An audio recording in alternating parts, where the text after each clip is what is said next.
আপনারা দেখছেন বাস্তব উপস্থাপন, আমি রাজীব।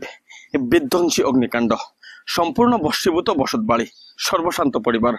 গতকাল গভীর রাতে এক ভয়াবহ অগ্নিকাণ্ডে দক্ষিণ দলাইয়ের সপ্তগ্রাম গ্রাম পঞ্চায়েতের বাসিন্দা ফয়জুল হক বড়বুইয়ার বসত বাড়ি সম্পূর্ণ ভস্মীভূত হয়ে গিয়েছে। এই মর্মান্তিক ঘটনায় সর্বশান্ত হয়ে পড়েছে ফয়জুলের পরিবার। ফয়জুল হক জানান, রাত অনুমানিক 11টা নাগাদ হঠাৎ আগুনের তাপ অনুভব করে ঘুম ভাঙে তার। দ্রুত তিনি স্ত্রী ও সন্তানদের নিয়ে ঘর থেকে বেরিয়ে কোনো ক্রমে প্রাণ বাঁচান। তবে তাদের চোখের সামনেই ধাউ ধাউ করে জ্বলতে থাকে তাদের একমাত্র আশ্রয়স্থলটি। বাড়ির পাশেই ছিল গোয়ালঘর এবং অন্যান্য গৃহপালিত পশু রাখার জায়গা। দ্রুত আগুন ছড়িয়ে পড়ে বেশিরভাগ পশুই রক্ষা করা যায়নি বলে জানিয়েছেন গৃহকর্তা।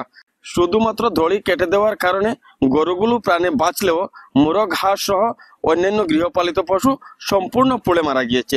অগ্নিকাণ্ডের প্রকৃত কারণ জানা যায়নি এখনো, তবে পরিবারের সদস্যদের অনুমান এটি দুষ্কৃতিকারী দ্বারা অগ্নিকাণ্ডের ঘটনা সংঘটিত করানো হয়েছে। অগ্নি নির্বাপক বাহিনীর গাড়ি পৌঁছানোর মতো কোনো রাস্তা না থাকায় এবং আশেপাশে পর্যাপ্ত জলের উৎস না থাকায় আগুন নিয়ন্ত্রণে আনা সম্ভব হয়নি। গ্রামবাসীরা সম্মিলিত চেষ্টা করেও আগুন নেভাতে ব্যর্থ হন। প্রাথমিকভাবে ধারণা করা হচ্ছে এই অগ্নিকাণ্ডে কয়েক লক্ষ টাকার ক্ষতি হয়েছে। ইতিমধ্যে ফয়জুল হক দলাই থানায় একটি লিখিত এফআইআর দায়ের করেছেন। পুলিশ ঘটনার তদন্ত শুরু করেছে। এ ভয়াবহ অগ্নিকাণ্ডের পর ফয়জুল ও তার পরিবার সম্পূর্ণ আশ্রয়হীন হয়ে পড়েছেন। ফয়জুল হক বড় ভাইয়া, রাইতে আমি ফুটি রেছি 10টা 11টার সময় ধরছে আগুন। আমি বুধবাই আমার ফুয়া জ্বলি যাব হইয়া ও দৌড়াইয়া বাড়াইতে কি গরু ছাগল আসা গরুগুলো হাতাই রসি বসে হাঁটিয়ে দিলাইছি আর ফুয়াকে বাসে টানিয়ে ঘুমার। এবার রাতে দেখি আমার ঘর জড়া ছাড়া আগুন লাগিয়ে একবারে সব জ্বলিয়া শেষে হয়ে গেছে একবারে। আর আমি তা বাঁচাইতে পারছি না, পানি জানি দিয়া তা কোনটা পারছি না, সব শেষ একবারে ঘর বড় জ্বলিয়া বারে শেষ হয়েছে আমার।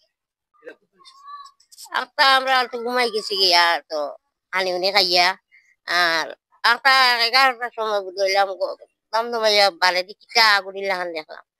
দেখিয়া দৌড়িয়া উঠেছি, দেখি আমার ফুয়ার করো একলা রাতি গরু বাছুর তো আর একলা রাতি আমার ফুয়ার করো ঘুমো। আর দমদমাইয়া দৌড়ছে দৌড়াইয়া বার হয়েছে আমার ফুয়া লাখ লাগাইছে। আমরা কিতে হয়েছিল দৌড়াইয়া বার হইয়া লিখি ফুয়া দৌড়াইয়া বার হয়েছে আর সব জিনিস করার একলা রাতি গরু ছাগল মুরুক আর সব আসলো, সব জ্বলি গেছে। খালি মানুহকও বার হয়েছে দৌড়িয়া, আর কোনটা পারছি না। আর পানি কাঞ্জিরও লাইন নাই আমরা, যে ফোন করতে আইতো এটাও কোনো লাইন নাই আমরা এবার। আর ও তো সব জ্বলিয়া গেল ভুলাই গেছে। কালকে রাত্রে ধরো 11টা 11:30টার সময় আমি করে ভর্তি রয়েছি। তখন আমার ছোট ভাই এগুলোর কাছে ফোন মারছুন যে আমার বড় ভাই তাই তান করে আগুন লাগিয়েছে। তখন আমি তার নাম হইল গিয়া ফয়জুল হক বড়বুইয়া, এটা জায়গা হইল গিয়া চট্টগ্রাম দরম।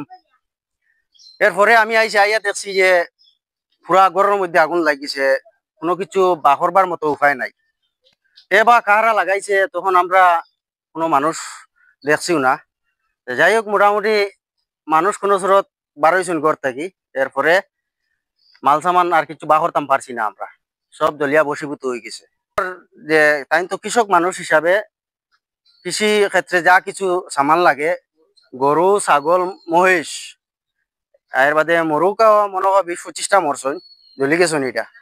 আর এক কোটাত মানুষ থাকুন আর এক কোটা বা মরুকা থাকুন আর হ্যাঁ গৃহপালিত জিনিস। এটা কিছু বাহরা গেছে না সামান, এটা লাখলি গড়ের সামান আসলো, চিরা কাঠ আসলো, এটা কিছু বাহরতাম পারি না।